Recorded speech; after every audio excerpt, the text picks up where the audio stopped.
Nəhayət Astı başlap Nəhayət deməkçi. astı sürətdə. Baxın. Nurakam çaptı keçen mi? He. 83. Şu tezlikte çağırdım.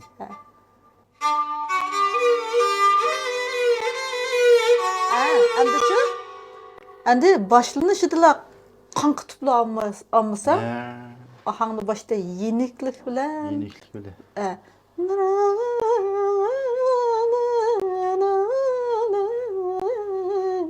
Müştaklapsa. Kan kutuşunu aval ama. Çünkü inçki güllendirme yerlerini çokum biz ahırkı kokuyuşumuz gerek. Aldığını biz sade başlap andın andak güllendirme yerlerini ahırda ifadelesek. Ahangnan rengdarlığı aşıdı da. Rengdarlığı. İşte kendi. Da sen bardak.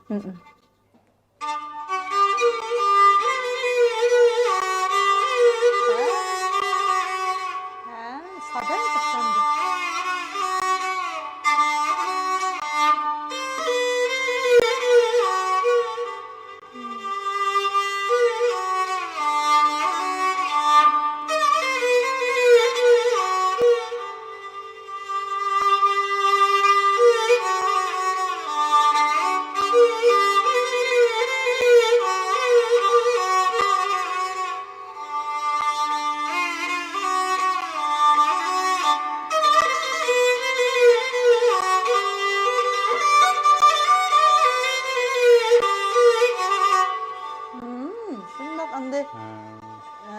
Şundak sade yeri sade, andak güllendirgen yeri pırakla inçki yerlerine ait inek madak oldu değil mi?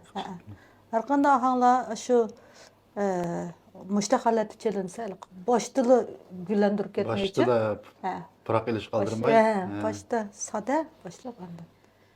Sada başlap. O Hasancan kichigida hamma ahangni og'zida chaladi. Tembir qilib chaladi, sata qilib chaladi da. Kichigida shunda alohidligi bor. Shunaqqa bu xalq ahanglarga, maqam ahanglarga kichigida pishib ketgan.